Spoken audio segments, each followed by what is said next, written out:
El sonido seco del plástico, rompiéndose contra el suelo, fue lo último que escuché antes de quedarme a oscuras. Mis gafas volaron de mi rostro, arrancadas con violencia, y durante un segundo pensé que había sido un accidente.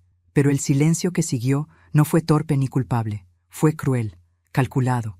Luego vino el pisotón, 1, 2, 3, y la voz de mi nuera, cargada de desprecio, atravesó la sala como un cuchillo. «Vieja sorda, que te quedes ciega también». Sentí que el mundo se desmoronaba mientras mi novela seguía sonando de fondo, como si nada hubiera pasado. Me quedé inmóvil en el sillón, con el corazón golpeándome el pecho y los ojos ardiendo. Sin mis gafas, todo era una mancha borrosa, una confusión de luces y sombras, pero podía ver perfectamente la silueta de mi hijo, de pie junto a ella. Podía sentir su presencia y, sobre todo, podía sentir su silencio. No dijo nada, no se movió, no me defendió. En ese instante comprendí que el golpe más fuerte no había sido el pisotón, sino su cobardía. Tragué saliva. El llanto me subía desde el pecho como una ola imparable, pero lo contuve. Me levanté despacio, tanteando el aire, buscando apoyo en los muebles que conocía de memoria. Nadie me ayudó, nadie se disculpó. Caminé hacia mi habitación con la espalda recta, fingiendo una dignidad que por dentro se me estaba rompiendo en pedazos. Cerré la puerta tras de mí y apoyé la frente contra la madera. Solo entonces dejé que las lágrimas cayeran en silencio. Pero antes de continuar, quiero hacerte una invitación muy especial. Suscríbete al canal y deja tu me gusta. Esto me ayuda a ver que me apoyas y disfrutas de mis historias. Y comenta aquí abajo desde qué ciudad nos estás viendo. Ahora, continuemos. Me senté en la cama y recogí los restos de mis gafas que había logrado traer conmigo. Un cristal estaba hecho añicos, el otro colgaba torcido del armazón. Esas gafas no eran un simple objeto, eran mis ojos, eran mi independencia. Sin ellas, apenas podía leer, coser o reconocer los rostros de quienes tenía delante. Pensé en el dinero que me había costado comprarlas, en lo mucho que había ahorrado para poder ver con claridad otra vez. Y pensé en lo fácil que había sido para ella destruirlas. Mientras secaba mis lágrimas, los recuerdos comenzaron a golpearme uno tras otro. Vi a mi hijo de pequeño, dormido sobre mi pecho, respirando tranquilo mientras yo calculaba cómo pagar la renta del mes siguiente. Recordé las noches en vela, los turnos dobles, las comidas que yo me saltaba para que a él no le faltara nada. Recordé cómo prometí protegerlo siempre. Nunca imaginé que, tantos años después, tendría que protegerme de él. Desde que mi nuera llegó a nuestras vidas, algo cambió. Al principio fueron comentarios pequeños, casi invisibles, que hablaba muy alto, que repetía las cosas, que estorbaba en la cocina. Yo sonreía, pedía disculpas, intentaba no molestar. Luego vinieron las órdenes disfrazadas de consejos, las miradas de fastidio, las risas cuando no entendía algo. Mi hijo siempre decía lo mismo. «No exageres, mamá». Y yo, por amor, callaba. Esa noche, mientras escuchaba sus voces apagadas al otro lado de la puerta, supe que había cruzado un límite. No solo habían destruido mis gafas, habían destruido la imagen que tenían de mí como una mujer débil, sumisa, incapaz de reaccionar. Porque algo dentro de mí, algo que llevaba años dormido, acababa de despertar. Me levanté y encendí la pequeña lámpara de la mesilla. La luz era insuficiente, pero me bastaba.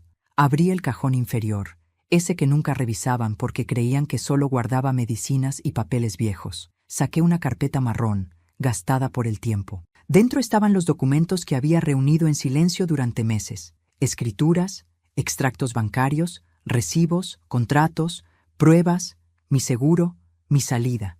Mientras los ordenaba sobre la cama, sentí cómo el miedo se transformaba lentamente en determinación. No iba a gritar, no iba a confrontarles esa noche, no iba a suplicar respeto. Había aprendido, quizá demasiado tarde, que el respeto no se mendiga, se impone con hechos. Escuché la risa de mi nuera desde la sala. Escuché la voz de mi hijo respondiéndole, intentando agradarle.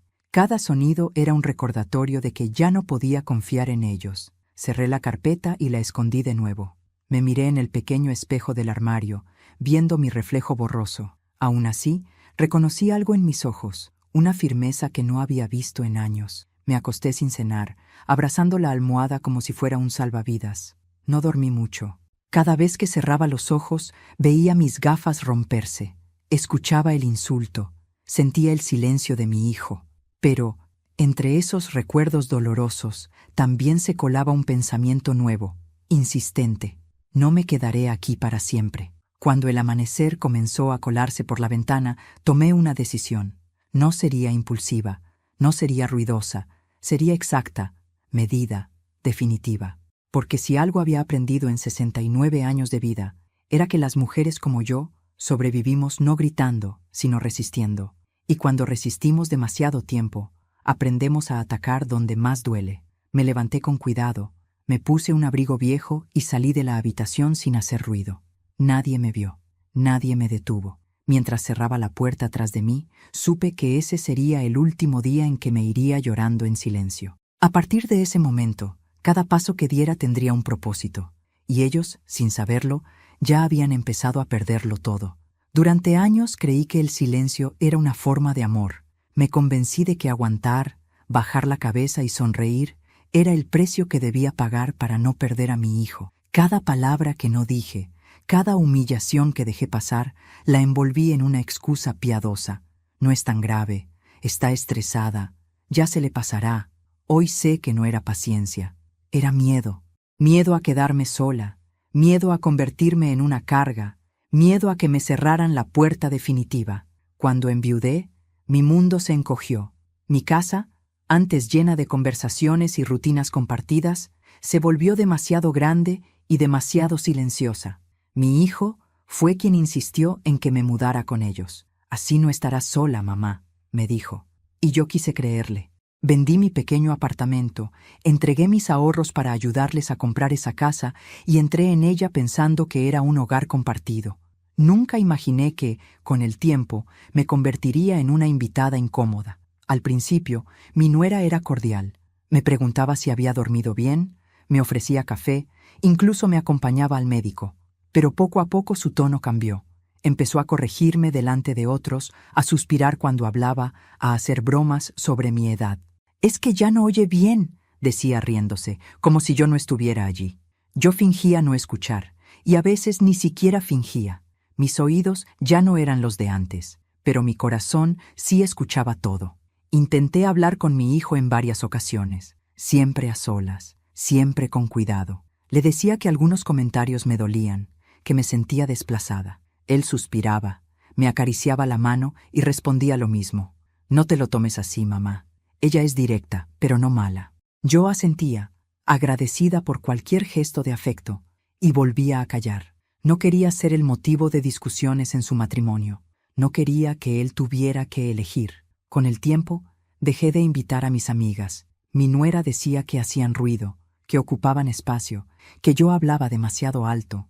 Dejé de cocinar mis platos favoritos porque a ella no le gustaban los olores. Dejé de poner música, de reír, de existir como era.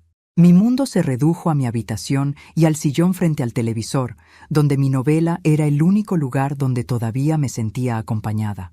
Esa noche de las gafas no fue la primera vez que me faltó al respeto. Solo fue la primera en la que la violencia fue tan clara que no pude disfrazarla. Recordé otras escenas mientras doblaba mi ropa esa madrugada. La vez que escondió mi audífono sin querer, el día que tiró mis plantas porque estorbaban, la ocasión en que le dijo a una vecina que yo ya no estaba muy bien de la cabeza. Cada recuerdo era una pieza de un rompecabezas que yo había evitado armar. Lo que más me dolía no era ella, era mi hijo, su silencio constante, su forma de mirar al suelo cuando ella me hablaba mal, su incapacidad para decir una sola frase que me defendiera.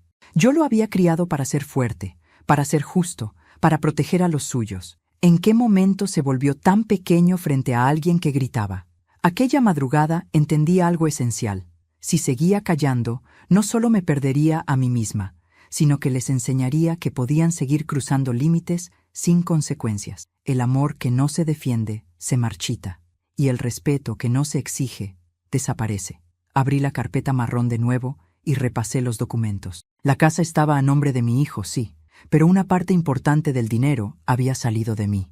Tenía pruebas, extractos, transferencias, contratos privados. También tenía algo más, una carta manuscrita de mi esposo, guardada durante años, donde dejaba clara su voluntad de que yo nunca dependiera de nadie. Al leerla, sentí que su voz me empujaba a hacer lo que debía. Por primera vez en mucho tiempo, no me sentí vieja ni débil. Me sentí cansada, sí, pero lúcida. Y esa lucidez era peligrosa para quienes creían tenerme controlada. Me di cuenta de que mi nuera no me despreciaba solo por mi edad o mis limitaciones. Me despreciaba porque yo era un recordatorio constante de todo lo que ella no podía controlar del todo. El pasado de mi hijo, su conciencia, su origen. Al amanecer, cuando regresé a casa después de salir sin que nadie lo notara, mi hijo aún dormía. Lo observé unos segundos. Vi al niño que fue, no al hombre que ahora evitaba mirarme a los ojos. Sentí una mezcla de amor y decepción tan profunda que me dejó sin aliento. Pero no lloré, ya no. Esa mañana actué como siempre. Preparé el desayuno, sonreí, fingí normalidad. Mi nuera me miró con desdén, notando mis gafas rotas sobre la mesa. «A ver si ahora tienes cuidado», dijo. Yo asentí en silencio, no porque aceptara su crueldad, sino porque ya estaba varios pasos adelante. Mientras ellos salían de la casa, me senté en la mesa de la cocina con una taza de café frío entre las manos. Miré alrededor y entendí que ese lugar nunca había sido realmente mío. Y también entendí que no necesitaba que lo fuera para recuperar mi dignidad. A veces, la verdadera fuerza no está en quedarse y resistir, sino en saber cuándo empezar a moverse. Ese fue el día en que dejé de callar por amor. No levanté la voz, no hice escenas, simplemente comencé a preparar el terreno para algo que ninguno de los dos esperaba. Porque el silencio que había sido mi cárcel durante años estaba a punto de convertirse en mi arma más poderosa. El silencio de mi hijo empezó a dolerme mucho antes de aquella noche de las gafas. No fue un golpe repentino, sino una herida lenta, persistente, que se abría un poco más cada día.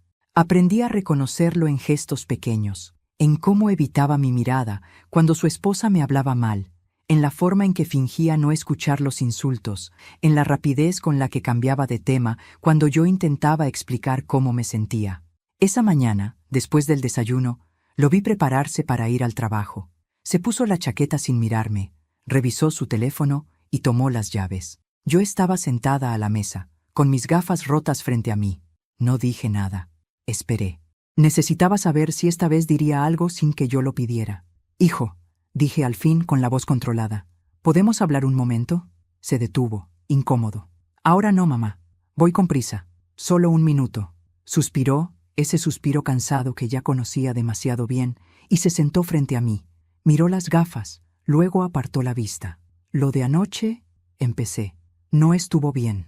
«Ya sabes cómo es ella», respondió rápido. Se le fue la mano. «No fue un accidente», dije. «Me insultó, me humilló. Y tú estabas ahí». Su silencio fue inmediato.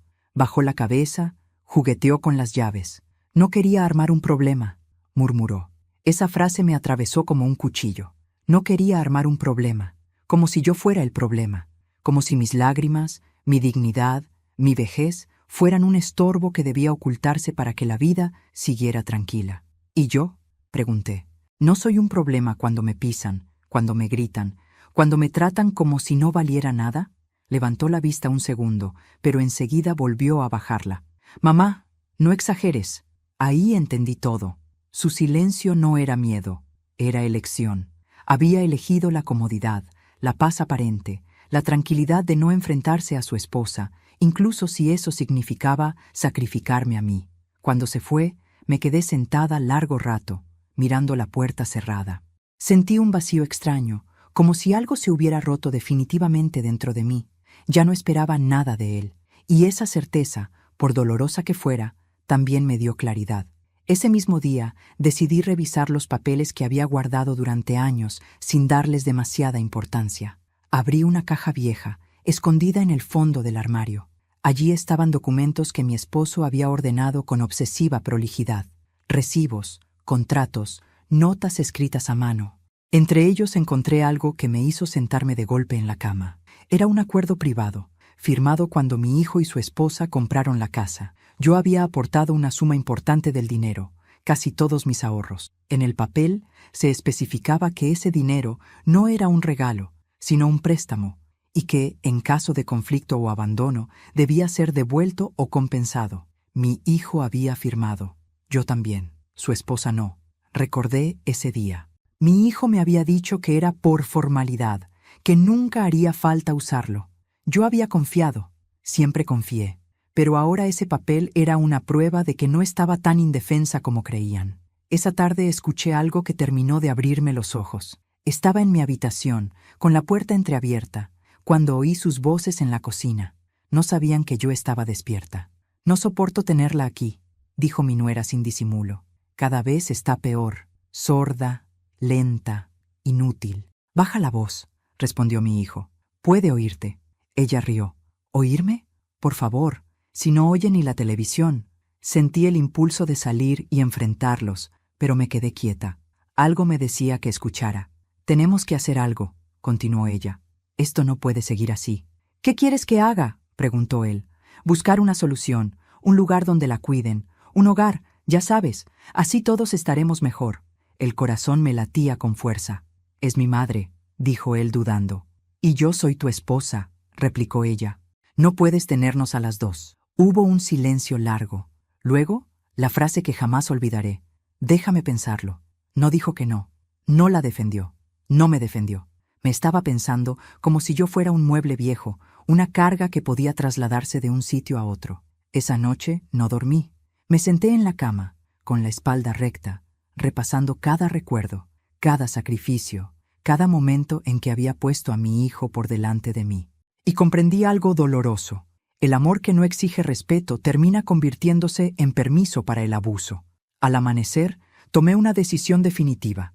Ya no bastaba con planear una salida. Tenía que protegerme legalmente, emocionalmente, definitivamente. Pedí cita con un abogado recomendado por una vecina. No le conté nada a nadie. Sonreí, cociné, seguí siendo la anciana inofensiva que ellos creían conocer. Pero por dentro, algo había cambiado. Ya no esperaba que mi hijo me eligiera. Me estaba eligiendo yo. Cuando regresaron esa noche, mi nuera me lanzó una mirada burlona al ver mis gafas rotas. Mi hijo evitó mirarme. Yo los saludé con calma, como siempre. Me senté frente al televisor y fingí ver mi novela, aunque todo se veía borroso. Mientras ellos hablaban entre sí, entendí que el silencio de mi hijo había sido la traición más profunda de todas. No porque no me amara, sino porque había preferido no incomodarse. Y eso, para mí, era imperdonable. Apagué el televisor y me levanté sin decir una palabra. Caminé hacia mi habitación con paso firme. Cerré la puerta. Y supe que, a partir de ese momento, cada movimiento que hiciera estaría guiado por una sola idea. Nadie volvería a pisotearme sin pagar un precio. La cita con el abogado fue a las 10 de la mañana. Llegué temprano, con el abrigo bien abrochado y la carpeta marrón apretada contra el pecho. Me senté en la sala de espera, observando a la gente entrar y salir, pensando en lo extraño que era estar allí por algo que, durante años, me negué a reconocer. Yo también necesitaba protección, no contra extraños, sino contra mi propia familia. Cuando me llamaron, entré con paso firme. El abogado era un hombre de voz tranquila, de esos que escuchan más de lo que hablan. Le conté todo sin dramatizar: la convivencia, los insultos, el silencio de mi hijo, las gafas rotas, la conversación que había escuchado sobre buscarme un lugar. Mientras hablaba, me sorprendí a mí misma por lo serena que estaba. No lloré, no temblé. Era como si al poner las palabras en orden, el miedo se hubiera quedado fuera del despacho. Saqué los documentos y los fui colocando sobre la mesa. Él los revisó con atención. Hizo preguntas precisas, asintió varias veces. Cuando terminó, me miró a los ojos y dijo algo que aún resuena en mi cabeza. «Usted no está desamparada, solo estaba desinformada». Me explicó mis opciones con claridad. El acuerdo privado que había firmado con mi hijo tenía validez. Mis aportes podían reclamarse. También podía proteger mis cuentas, limitar accesos y dejar constancia de cualquier intento de manipulación. Me habló de poderes, de notificaciones formales, de cómo documentar cada humillación sin provocar enfrentamientos innecesarios. Salí de allí con un plan. No uno impulsivo, uno legal, irrefutable. Ese mismo día fui al banco, cambié claves, cancelé tarjetas adicionales, pedí estados de cuenta detallados, solicité alertas por cualquier movimiento. La mujer que me atendió fue amable y paciente. Me habló despacio, como si yo no pudiera seguirle el ritmo. Sonreí y asentí. Dejé que creyera lo que quisiera. La subestimación, aprendí, también podía ser una ventaja. Luego pasé por la óptica. Encargué unas gafas nuevas, mejores que las anteriores, más resistentes. Pagué sin dudar. Al salir, me senté un momento en un banco del parque. El sol me dio en la cara y sentí una paz extraña. No era felicidad todavía, pero sí la certeza de estar avanzando. En casa seguí actuando como siempre. Preparé la comida. Limpié la cocina. Respondí con monosílabos cuando mi nuera me hablaba con desdén. Mi hijo apenas me dirigía la palabra. Yo observaba, escuchaba, tomaba nota mental de todo. Cada comentario, cada gesto, cada omisión. Empecé a escribirlo todo en un cuaderno pequeño que escondía bajo el colchón. Fechas, horas, palabras exactas, no para vengarme, sino para no olvidar. Una tarde, mientras doblaba la ropa en la habitación, escuché otra conversación desde el pasillo. Hablaban en voz baja, creyendo que yo no podía oírlos. Mi nuera decía que yo ya no estaba bien, que se me olvidaban las cosas, que era peligroso dejarme sola. Mi hijo no la contradijo. Ese silencio confirmó lo que el abogado había insinuado. Estaban construyendo un relato, uno en el que yo era la frágil, la inestable, la que necesitaba ser cuidada. Esa noche escribí una carta, no para ellos, sino para mí. En ella dejé constancia de mis decisiones, de mis límites, de lo que estaba dispuesta a permitir y de lo que no. La guardé junto a los documentos. Sentí que estaba cerrando una etapa, despidiéndome de la mujer que había aguantado demasiado. Los días siguientes fueron una prueba de autocontrol. Mi nuera se volvió más provocadora. Hacía comentarios sobre hogares para ancianos delante de mí. Se quejaba de mis olvidos cuando yo pedía que repitiera algo. Una vez, incluso, movió mis cosas del lugar y luego me acusó de desordenada. Yo no reaccioné, sonreí, asentí. Por dentro, cada escena se convertía en una pieza más de mi defensa. Mi hijo me evitaba. A veces lo veía mirarme con culpa, como si quisiera decir algo, pero nunca lo hacía. Yo ya no lo esperaba. Había dejado de pedirle lo que no podía darme. Un viernes por la tarde, recibí la llamada del abogado. Me confirmó que había enviado una notificación formal a mi hijo, informándole del acuerdo y de mis derechos. No era una amenaza, sino un aviso, una línea en la arena. Colgué el teléfono con las manos firmes. Sabía que esa carta cambiaría el ambiente de la casa. Y así fue. Cuando mi hijo llegó esa noche, traía el rostro tenso. Mi nuera le hablaba rápido, nerviosa. Yo me senté en el sillón, con la novela encendida, fingiendo no notar nada. Él me miró, quiso hablar, pero ella lo interrumpió. Yo seguí mirando la pantalla, aunque sin mis gafas nuevas, aún todo era borroso. No importaba, lo esencial ya lo veía claro. Esa noche me acosté temprano. Desde la cama escuché la discusión en la cocina. Palabras cortadas, susurros alterados, mi nombre repetido como un problema. No salí, no intervení. Dormí mejor que en semanas. Había dejado de luchar contra la corriente. Ahora nadaba con ella. Al amanecer, me levanté y me vestí con calma. Guardé el cuaderno, la carpeta, la carta. Todo estaba listo. No sabía exactamente cuándo explotaría la situación, pero sabía que lo haría. Y cuando ocurriera, yo no estaría improvisando. Tendría respuestas, tendría pruebas, tendría, por primera vez, la ventaja. Miré mi reflejo en el espejo. A mis 69 años, con arrugas y canas, me vi distinta. No más débil, no más perdida, decidida. Había tomado la decisión a solas, sin aplausos ni testigos. Y entendí que las decisiones más importantes de la vida casi siempre se toman así, en silencio, con miedo, pero con una convicción que ya no pide permiso. El día que recibieron la notificación del abogado, la casa cambió de temperatura. No hablo del clima, sino del aire invisible que se respira cuando algo importante está a punto de romperse. Mi nuera caminaba de un lado a otro con el teléfono en la mano, murmurando frases cortadas. Mi hijo se sentó en la mesa de la cocina y no se movió durante largos minutos, con la mirada perdida en la nada. Yo observaba desde el sillón, en silencio, con mis gafas nuevas puestas, viendo cada gesto con una claridad que ellos aún no sospechaban. «Esto es una exageración», dijo ella finalmente.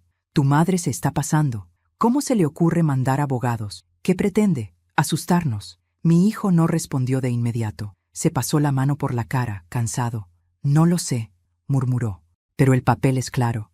Firmé ese acuerdo. Fue hace años, replicó ella. Ya no tiene validez. Además, mírala. Bajó la voz. No está bien. Se confunde, escucha mal, ve mal. Nadie va a creerle. Sentí un nudo en el estómago, pero no me moví. No reaccioné. Ellos creían que yo estaba distraída con la novela, como siempre. Creían que mi mundo se limitaba a la pantalla y al sonido alto del televisor. No sabían que cada palabra se me clavaba como una aguja. Tenemos que adelantarnos, continuó mi nuera. Si esperamos, esto se nos va de las manos. ¿Adelantarnos cómo?, preguntó él. Ella se inclinó hacia él y habló en voz baja, confiada. Hablando con un médico, con alguien que certifique que ya no está en condiciones de tomar decisiones sola. Si logramos eso, todo lo demás se cae. El abogado, el acuerdo, todo. Mi corazón empezó a latir con fuerza. Por un momento pensé que me traicionaría el pulso, que se darían cuenta de que estaba escuchando. Pero respiré hondo y me quedé quieta. Había imaginado este escenario. Había preparado mi mente para escucharlo sin derrumbarme. «Estás diciendo», empezó mi hijo. «Estoy diciendo que es lo mejor para todos», lo interrumpió ella. «Para ella también. Un lugar donde la cuiden, donde no tenga que preocuparse por nada, y nosotros podremos vivir tranquilos». «Es mi madre», repitió él sin convicción. «Y yo soy tu esposa», respondió ella con firmeza. «No puedes seguir postergando esto». Hubo un silencio largo. Yo contuve la respiración. Esperaba escuchar un no, una defensa tardía, una muestra mínima de valentía. Pero lo que vino fue peor. «Déjame pensarlo», dijo mi hijo otra vez. Ahí entendí que en su mente la decisión ya estaba tomada. Solo necesitaba tiempo para convencerse de que no era un monstruo por hacerlo. Sentí una tristeza profunda, pero también algo nuevo, una calma fría. Ya no había dudas, ya no había esperanza, solo hechos. Antes de continuar, dime aquí en los comentarios qué te está pareciendo esta historia hasta ahora y qué harías tú en su lugar. No te vayas del video, porque lo que viene a continuación te pondrá la piel de gallina. Ahora continuemos. Esa noche me acosté temprano, pero no dormí. Escuché cómo hablaban en la habitación de al lado, cómo bajaban la voz cuando pasaba por el pasillo, cómo se movían con una falsa normalidad. Yo ya no formaba parte de sus planes como persona, sino como obstáculo. Y los obstáculos, en su lógica, se eliminan. A la mañana siguiente, mi nuera fue especialmente amable. Me preparó el desayuno, me preguntó cómo había dormido, incluso me ofreció llevarme al médico para revisar la vista y el oído. Su tono era dulce, casi cariñoso. Si no la conociera, habría creído en su preocupación. Pero yo veía más allá, veía la prisa, veía el cálculo. «Gracias», le respondí. «Lo pensaré». Mi hijo me miró con una mezcla de culpa y alivio. Quizá pensó que todo se resolvería solo, que yo aceptaría dócilmente lo que estaban planeando. No sabía que, mientras ellos creían ganar terreno, yo ya había dado pasos que no podían deshacer. Esa misma tarde, recibí un mensaje del abogado. Me avisó que había sido contactado por un colega que trabajaba con servicios sociales. Alguien había preguntado por mi situación, por mi capacidad para manejar mis asuntos. No mencionó nombres, pero no hacía falta. Sonreí con amargura. El plan había comenzado. Llamé al abogado de inmediato. Le conté lo que había escuchado, palabra por palabra. Él me pidió calma y me dijo algo que me devolvió el control. «No haga nada distinto. Siga como hasta ahora. Déjelos avanzar». Colgué el teléfono y me sentí extrañamente fuerte. Cuando alguien cree que te tiene acorralada, suele cometer errores, y ellos los cometieron. 2 días después, mi nuera habló por teléfono en la cocina sin cerrar bien la puerta. Creyó que yo estaba en el baño. La escuché mencionar fechas, nombres, incluso decir que la anciana se niega, pero no importa. Saqué el pequeño grabador que llevaba días escondido en el bolsillo del delantal y lo encendí. No temblé, no dudé. Cada palabra quedó registrada. Esa noche, cuando mi hijo me preguntó si aceptaría ir al médico, por tranquilidad, lo miré a los ojos y asentí. «Claro», dije con una sonrisa. «Si eso los deja más tranquilos». Vi el alivio cruzar su rostro. Creyeron que habían ganado. Creyeron que yo me rendía. No entendieron que mi aceptación no era sumisión, sino estrategia. Al día siguiente, mientras ellos salían a trabajar, me senté en la mesa de la cocina y revisé todo una vez más. Documentos, grabaciones, notas, estaba lista. No sabía exactamente cómo ni cuándo se daría el golpe final, pero sí sabía algo. Ya no estaba sola, ni indefensa, ni desinformada. Cuando regresaron esa noche, mi nuera me habló con un tono condescendiente, casi triunfal. Mi hijo evitó mirarme. Yo me fui a mi habitación temprano, como siempre, pero esta vez, en lugar de llorar, cerré los ojos con una certeza firme. Cuando alguien cree que te ha vencido, es el mejor momento para demostrarle que se equivocó. Y mientras apagaba la luz, supe que el arrepentimiento que les esperaba no sería inmediato, ni ruidoso. Sería lento, legal, irreversible, exactamente como yo lo había planeado. El día comenzó como cualquier otro. Preparé café, regué las plantas del patio y me senté unos minutos a ver el noticiero. Mi nuera salió apresurada, sin despedirse. Mi hijo tomó las llaves y murmuró un «Nos vemos», que no llegó a mirarme a los ojos. Cerraron la puerta y el silencio volvió a la casa. Un silencio distinto, cargado de electricidad, como el aire antes de una tormenta. Esperé exactamente 10 minutos. Luego abrí mi bolso y saqué el teléfono. Marqué el número del abogado con manos firmes. Le dije una sola frase: «Es hoy». Él respondió con un entendido que me tranquilizó más que cualquier promesa. Colgué y respiré hondo. No había marcha atrás. Mi primer paso fue el banco. Llegué con tiempo, pedí hablar con la gerente y le entregué una carpeta organizada al detalle. Dentro estaban los extractos, las autorizaciones canceladas, las alertas activadas y sobre todo una solicitud formal para congelar cualquier movimiento que no llevara mi firma presencial. La gerente leyó, asintió y me explicó el procedimiento. Me pidió paciencia. Yo asentí. La paciencia había sido mi entrenamiento durante años. Salí del banco y caminé 2 cuadras hasta una notaría.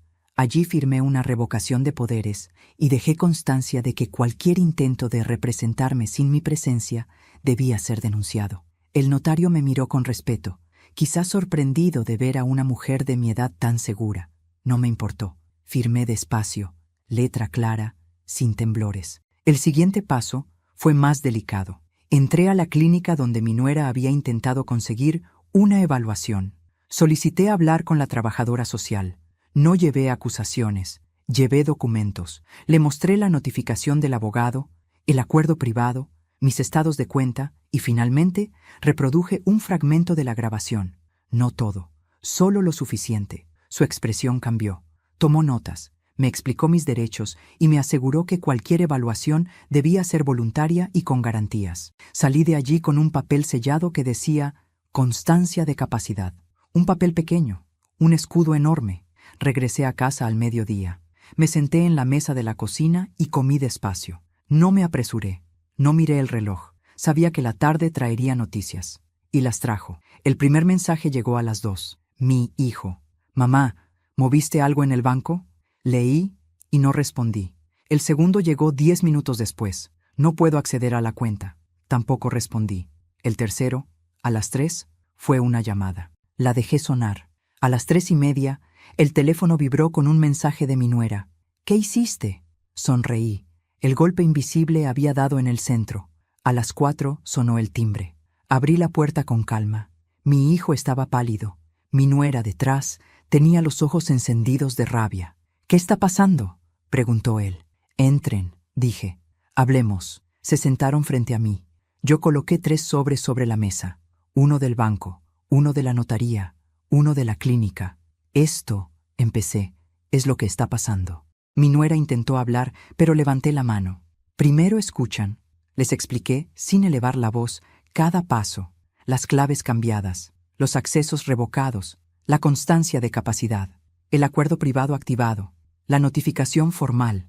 No hubo gritos, no hubo insultos, solo hechos. «No puedes hacer esto», dijo ella al fin. «Es injusto». «Injusto», respondí. Fue romper mis gafas y humillarme. Injusto fue planear mi salida como si fuera un mueble. «Esto es legal». Mi hijo me miró, descompuesto. «Mamá, yo no sabía que llegarías tan lejos». «Yo sí sabía», dije, porque llevaba demasiado tiempo demasiado cerca del abismo. Mi nuera se levantó de golpe. Esto es una traición. No, corregí. Esto es protección. Sacó su teléfono, nerviosa. Llamaré a mi abogado. Hazlo, dije. El mío ya está informado. Hubo un silencio pesado. Mi hijo se llevó las manos a la cabeza. ¿Y ahora qué?, preguntó. Ahora, respondí, vamos a ordenar las cosas. Abrí el primer sobre y le entregué a mi hijo una copia del acuerdo. Señalé la cláusula subrayada. Este dinero no fue un regalo, fue un préstamo, y tiene plazos. Mi nuera me miró con incredulidad. No tenemos cómo pagar eso. Ese no es mi problema, dije. Yo tampoco tenía cómo pagar el desprecio. Abrí el segundo sobre. Aquí consta que nadie puede representarme ni decidir por mí. Cualquier intento será denunciado. Abrí el tercero. Y aquí dice que estoy en pleno uso de mis capacidades. Por si quedaba alguna duda. Mi nuera apretó los labios. Mi hijo respiraba rápido. Mamá, dijo, podemos arreglarlo. Podemos pedir perdón. El perdón, respondí, no devuelve el tiempo ni repara el daño, pero puede cambiar el futuro si va acompañado de hechos. ¿Qué hechos?, preguntó ella, con voz dura. Respeto, dije. Distancia y responsabilidades claras. Me levanté. No me iré hoy. Esta también es mi casa hasta que resolvamos lo legal. Pero desde este momento, mis cosas no se tocan. Mi espacio se respeta, y cualquier falta tendrá consecuencias. Mi nuera quiso replicar, pero mi hijo la detuvo. Basta, dijo. Basta. Lo miré. Por primera vez no evitó mis ojos. Vamos a calmarnos, añadió. Y a pensar. Asentí. Eso debieron hacer desde el principio. Esa noche cenamos en silencio. Nadie levantó la voz. Nadie me habló mal. El golpe invisible había cambiado la dinámica. No por miedo, sino por límites. Me acosté temprano. Antes de dormir, revisé el cuaderno. Escribí una sola línea. Hoy recuperé el control. Apagué la luz con una paz nueva. Sabía que no había terminado, que la caída no sería inmediata. Pero también sabía algo esencial. Cuando quitas los recursos, las máscaras caen. Y cuando caen, la verdad se vuelve inevitable. La tensión se podía cortar con un cuchillo. Desde el día del golpe invisible, la casa dejó de ser un campo de batalla ruidoso y se convirtió en un territorio de silencios vigilantes. Mi nuera ya no gritaba, no insultaba, no hacía escenas, pero cada gesto suyo estaba cargado de rencor, como si esperara el momento exacto para atacar. Mi hijo caminaba con los hombros caídos, atrapado entre la culpa y el miedo, como un niño que sabe que ha hecho algo mal y no encuentra cómo arreglarlo. Yo, en cambio, me sentía extrañamente liviana, no feliz, no triunfante, liviana, como quien se quita un peso de encima después de años de cargarlo sin darse cuenta. La confrontación final llegó un martes por la tarde, cuando regresé del mercado y encontré a mi nuera hablando por teléfono en la sala. No bajó la voz al verme entrar. Al contrario, parecía querer que escuchara. Sí, doctora, decía. Yo hago todo lo posible, pero ya sabe cómo es. Se confunde, se altera, cree que todos están en su contra. Es triste, pero también peligroso. Me detuve en seco. Sentí un escalofrío recorrerme la espalda. No era una conversación casual. Era un intento claro y desesperado de construir una versión en la que yo era la anciana inestable. Colgué las bolsas con calma y me acerqué un poco más. Sí, claro, continuó ella. Entiendo que estos procesos llevan tiempo, pero no podemos esperar a que pase algo grave. Entonces carraspeé suavemente. Disculpa, dije. ¿Hablabas de mí? Mi nuera se sobresaltó. Tapó el teléfono con la mano. No es asunto tuyo, respondió nerviosa. Claro que lo es, repliqué. Estás hablando de mi salud mental. Colgó de golpe y se levantó. ¿Te estabas escondiendo para escuchar? No, respondí. Estaba entrando a mi casa. La diferencia es importante. Mi hijo apareció desde el pasillo, alertado por el tono de nuestras voces. ¿Qué pasa?, preguntó. Pasa, dije mirándolo, que tu esposa acaba de intentar otra vez presentarme como una persona incapaz, y esta vez delante de mí. Mi nuera cruzó los brazos. No mientas, solo estaba pidiendo orientación. Orientación para deshacerte de mí, respondí. No es la primera vez, ni será la última si nadie pone un límite. Mi hijo miró a su esposa, luego a mí. Respiró hondo. Basta, dijo. Ya basta. Ella lo miró incrédula. ¿A mí me dices basta? Sí, respondió él, con una firmeza que no le conocía. A ti. El silencio que siguió fue tan denso que casi dolía.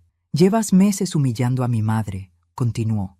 La insultaste, la trataste como si no valiera nada, y cuando ella se defendió, intentaste hacerla pasar por loca. Eso se acabó. Mi nuera abrió la boca, pero no salió ningún sonido. ¿Te das cuenta de lo que dices?, susurró al fin. Estoy tratando de protegerte. No, replicó él. Estás tratando de controlarlo todo, incluso a mí. Yo los observaba sin intervenir. No necesitaba hacerlo.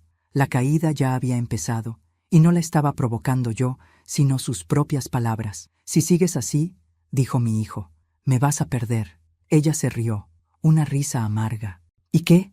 ¿Te quedarás con ella? ¿Con una vieja sorda que ya no sirve para nada?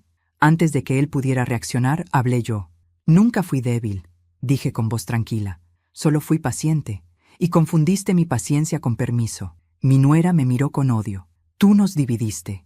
No, respondí. Yo solo dejé de permitir que me pisotearan. La división ya estaba ahí. Tú la creaste. Ella dio un paso hacia mí, amenazante. Te vas a arrepentir. No, dije. Tú ya lo estás haciendo. Mi hijo se interpuso entre nosotras. No le hables así, ordenó. Ni una vez más. Fue entonces cuando ella perdió el control. Gritó, lloró, lanzó acusaciones, sacó a relucir viejos resentimientos. Dijo que todo lo había hecho por la familia, que nadie la entendía, que yo era una carga. Cada palabra la hundía más, cada frase mostraba su verdadero rostro. Cuando terminó, exhausta, la miré a los ojos. Tienes dos opciones, le dije. La primera es seguir por este camino y enfrentar las consecuencias legales y familiares de tus actos. La segunda es aceptar que aquí hay límites que no vas a cruzar nunca más. ¿Y tú quién eres para ponerlos?, escupió. Soy la dueña de mi vida, respondí. Y eso es suficiente. Mi hijo tomó aire. Quiero que te vayas unos días, le dijo a ella. Necesito pensar. ¿Me estás echando?, preguntó, incrédula. Te estoy pidiendo espacio, corrigió. Si no lo respetas, entonces sí, tendrás que irte. Ella lo miró, buscando la antigua debilidad. No la encontró. Por primera vez, él no bajó la mirada. Esto no se queda así, dijo, tomando su bolso. Nada vuelve a ser como antes, respondí. Y es mejor así. La puerta se cerró tras ella con un golpe seco. Mi hijo se quedó de pie, temblando. Yo me acerqué despacio. No era así como imaginé mi vida, dijo, con la voz rota. Ni yo, respondí. Pero aquí estamos. Se sentó y se cubrió el rostro con las manos. No lo consolé, no de inmediato. Había lecciones que no necesitaban caricias, sino tiempo. Esa noche, la casa estuvo en silencio. Un silencio distinto al de antes. No era opresivo, era honesto. Me acosté sabiendo que la caída de los soberbios no siempre es ruidosa. A veces ocurre así, en una sala cualquiera, con palabras que ya no pueden desmentirse. Y mientras cerraba los ojos, supe que el final estaba cerca. No el final del conflicto, sino el final de una etapa. La mía, por fin, estaba comenzando. La casa quedó en silencio después de que la puerta se cerró tras ella. No fue un silencio violento ni cargado de tensión, como los que había soportado durante meses. Fue un silencio distinto, limpio, honesto. Uno de esos silencios que no asustan, sino que confirman que algo terminó de romperse y que ya no hay vuelta atrás. Mi hijo se quedó de pie en medio de la sala, con los hombros hundidos, como si de pronto le hubieran quitado un peso enorme y no supiera cómo sostenerse sin él. Yo no dije nada. Me senté en el sillón, el mismo sillón donde me habían humillado, y respiré profundo. Por primera vez, ese lugar no me resultaba hostil. Era simplemente una habitación, nada más. Mamá, dijo él al fin. Perdóname. No respondí de inmediato. No porque no lo hubiera escuchado, sino porque esa palabra, perdóname, ya no tenía el mismo peso que antes. Durante años la había esperado. Ahora llegaba tarde. No inútil, pero tarde. Siéntate, le dije con calma. Obedeció. Lo observé con detenimiento. Tenía el rostro cansado, los ojos rojos, la expresión de alguien que acaba de darse cuenta de que ha vivido mucho tiempo equivocado. No sentí triunfo, sentí pena. Y algo más profundo, claridad. No voy a gritarte, empecé. Tampoco voy a reprocharte todo lo que hiciste o dejaste de hacer. Ya sabes lo que pasó, ya lo viviste. Lo que quiero ahora es que entiendas algo. Asintió, en silencio. Nunca fui débil, continué. Nunca fui tonta. Nunca fui una carga. Fui paciente. Fui generosa. Fui una madre que se puso en último lugar demasiadas veces. Y tú, hice una pausa, confundiste eso con que yo podía soportarlo todo. Bajó la cabeza. No supe poner límites, dijo. Ni a ella, ni a mí. Y eso tuvo consecuencias, respondí. Para ti, para mí, para esta casa. Se quedó callado. Yo me levanté y caminé despacio hasta la mesa, donde aún estaban algunos de los sobres y papeles. No los abrí. No hacía falta. El verdadero documento ya estaba firmado dentro de mí. Escúchame bien, le dije. No voy a irme hoy. Tampoco mañana. Esta casa es también mía hasta que lo resolvamos legalmente. Y no pienso salir huyendo como si hubiera hecho algo malo. Pero las cosas no volverán a ser como antes. Lo sé, susurró. A partir de ahora, continué, mi habitación es mi espacio. Nadie entra sin permiso. Mis cosas no se tocan. Mis decisiones se respetan. Y si en algún momento vuelves a permitir que alguien me humille, sea quien sea, yo no me quedaré callada. Ni aquí ni en ningún lugar. Levantó la vista. Te lo prometo. No me prometas nada, respondí. Demuéstratelo a ti. El silencio volvió a instalarse entre nosotros, pero ya no era incómodo. Era necesario. Esa noche dormí profundamente, sin sobresaltos, sin miedo. Cuando desperté, el sol entraba por la ventana con una suavidad que no recordaba. Me levanté temprano, me vestí despacio y preparé café solo para mí. Me senté a la mesa y bebí cada sorbo como un pequeño acto de victoria personal. Mi hijo salió de su habitación más tarde. Me saludó con un buen día, tímido, respetuoso. No dijo nada más. Yo tampoco. Ya no necesitábamos llenar el aire de palabras inútiles. Los días siguientes fueron de ajustes silenciosos. Mi nuera no volvió. Mi hijo empezó a encargarse de cosas que antes delegaba. Lavó platos, ordenó. Incluso, un día, me preguntó si necesitaba algo del mercado. No respondí con ironía ni con rencor. Simplemente dije lo que necesitaba, sin agradecimientos exagerados, sin culpa. Una semana después, recibí una llamada del abogado. Me confirmó que, tras los movimientos recientes y la notificación enviada, mi posición legal era sólida. Podíamos seguir adelante con tranquilidad. Colgué el teléfono y sentí un alivio profundo. No porque hubiera ganado algo material, sino porque había dejado de perderme a mí misma. Esa tarde decidí hacer algo simbólico. Saqué del armario la ropa que ya no usaba, objetos que había guardado por costumbre, recuerdos que dolían más de lo que reconfortaban. Llené 2 cajas grandes. Una la doné, la otra la dejé preparada. No sabía aún para qué, pero sabía que ese desprendimiento era necesario. Mientras ordenaba, encontré las gafas rotas. Las había guardado sin saber por qué. Las tomé entre mis manos y las observé un momento. El cristal quebrado reflejaba la luz en 1000 fragmentos. Pensé en aquella noche frente al televisor, en el insulto, en el silencio, en la mujer que fui entonces. Las dejé sobre la mesa, no como un recuerdo doloroso, sino como una prueba de algo importante. Sobreviví.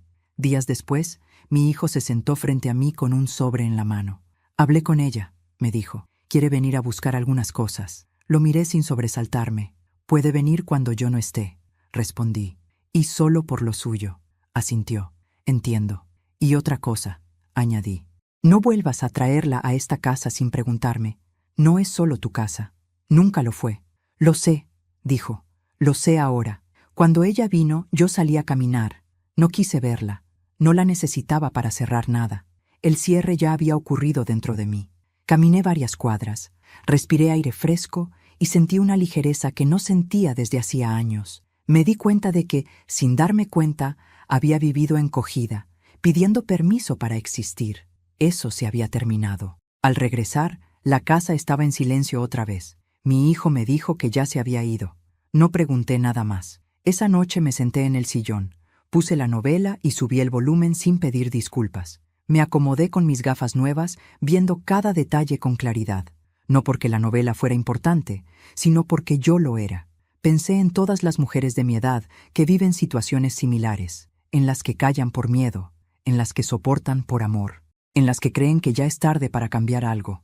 Yo misma lo había creído durante mucho tiempo, pero no era tarde. Nunca lo fue. Con el paso de las semanas, empecé a planear mi siguiente movimiento. No huir, sino elegir. Quizá un lugar propio, quizá un pequeño apartamento, quizá quedarme. Aún no lo sabía. Y por primera vez, no tener la respuesta inmediata no me angustiaba, porque la decisión sería mía. Mi hijo comenzó a cambiar, no de un día para otro, pero cambió. A veces se sentaba conmigo a tomar café, otras me preguntaba por cosas del pasado. No buscaba perdón, buscaba entender. Yo respondía solo lo que quería responder. El resto lo guardaba para mí. Una tarde, mientras regaba las plantas, me miré en el reflejo de la ventana. Vi a una mujer mayor, sí, con arrugas, con canas, pero también vi a alguien erguida, presente, dueña de su espacio. Nunca fui débil, fui resistente, y ahora consciente. Entendí que la venganza no siempre es gritar, expulsar o humillar de vuelta. A veces, la venganza más poderosa es recuperar la dignidad, es poner límites, es vivir bien, es no permitir nunca más que te hagan sentir menos. Esa noche, antes de dormir, abrí el cuaderno donde había anotado todo durante meses. Leí la primera página, escrita con miedo, con manos temblorosas. Luego leí la última. Cerré el cuaderno y lo guardé en el fondo del armario. Ya no lo necesitaba. Apagué la luz con una sonrisa serena. No sabía exactamente qué me esperaba en el futuro, pero sí sabía algo con absoluta certeza. Nadie volvería a pisotearme en silencio. Nadie volvería a arrancarme la voz. Nadie volvería a confundirme con alguien débil.